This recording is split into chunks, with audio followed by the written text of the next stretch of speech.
Hello, my fellow YouTubers. Today I am going out of the routine. I'm going to take a little pause of talking about my life and my personal diary, which I am going to be talking later.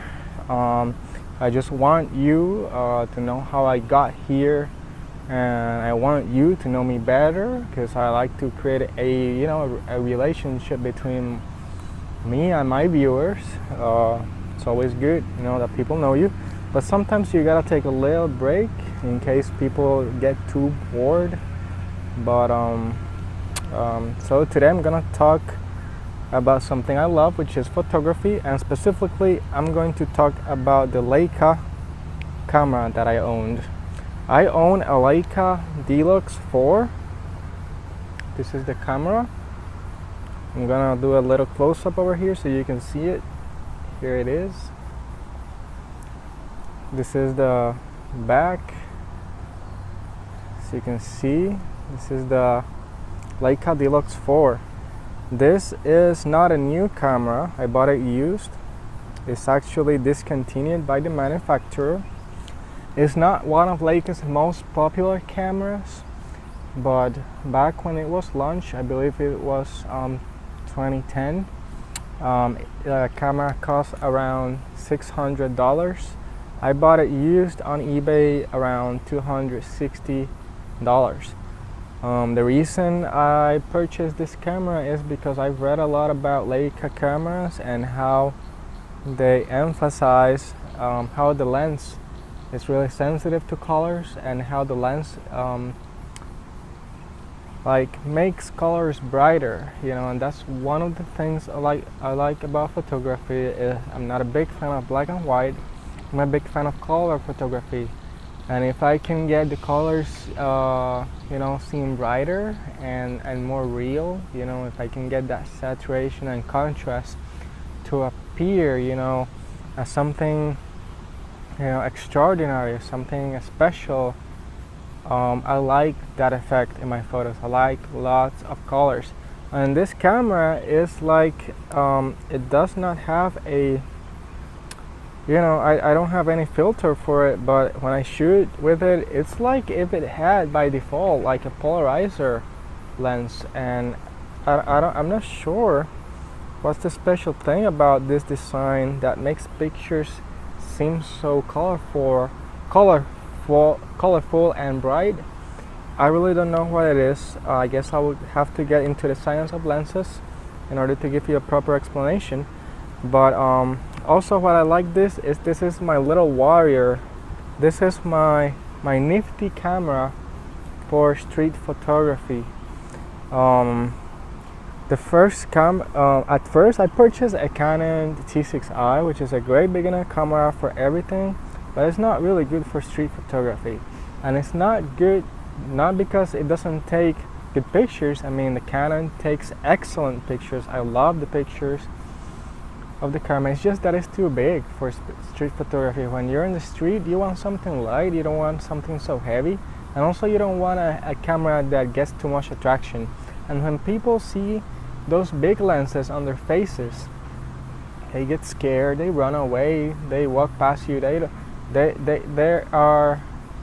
feel persecuted. I don't know if I think it's psychological. People associate those type of cameras like with the press or with journalism, but they usually avoid those cameras. They get out of the way. They don't want you to take pictures of them with those cameras, and they notice you, and they become aware really fast, and you as a photographer feel like in a very odd position. So that's the main reason I actually bought this camera, was to actually take street photography without people noticing that much.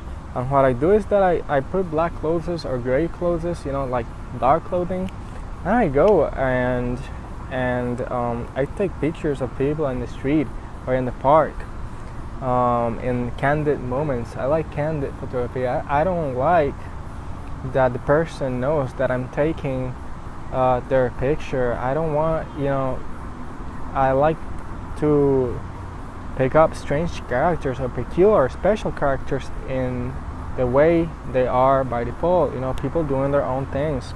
That's what I like about street photography. And not also that,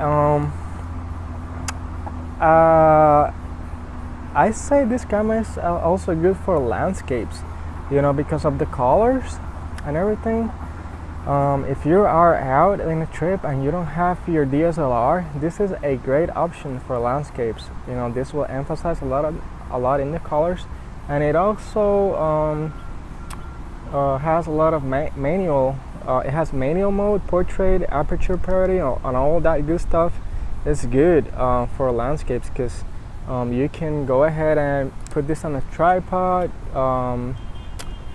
Wait until, you know, the golden hour, until the and after you wait, you know, for the light, you know, for the sun to be with the correct lighting, you can just put this on a tripod and shoot pictures with a very slow shutter speed, and this camera will take awesome pictures that the common eye won't notice that it came from a compact camera like this. I mean, I don't even think that the professional eye will notice unless you crop it. You know, if you plan on cropping pictures, I do not recommend this camera because of the 10 megapixels it has. You know, it's not really good for crop pictures. But if you're not into cropping, this is an excellent camera for starting. You know, if you're on a budget and you don't have $1,000 to spend on a compact camera or on a street photography camera like this one, this is a great option to start with. I've seen Leicas, of course, are very popular cameras and are very expensive. When they're new, they're like $4,000, $2,000. The cheapest one, I would say, $1,000. So I think this is a pretty good deal, you know, for the brand. And I was lucky that I found this in nearly mint condition. I've seen some of them like in really, you know, scratch and rough condition. So if you're lucky like me, you could own one of these. Or if you have more money, I would recommend the newest model, which is the Leica M10 or M9. That is if you have a lot of money. If not, I've never had a Fuji camera, but I've seen that the Fuji X100 series, it's excellent also for street photography and for landscapes and whatnot. And it has a lot of cool dials. You know, I want that camera too. I might purchase it in the near future. Probably I'll buy it used because, you know, new is like too expensive. Maybe it's like $800, I would say. But that is a camera that I would definitely like to try. Eventually, I also want to try the Leica's M9, but they're too expensive. So I'll wait just, you know, till my game is real good to purchase one of those.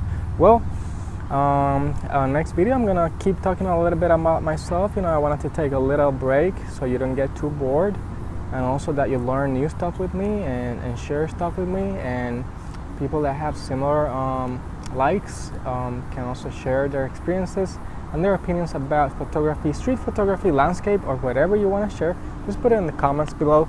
And if you like this video, please like, share, and subscribe. That will really help me out to share my word. So thank you for being here. Thank you for watching. Goodbye, and you have an excellent day. Goodbye.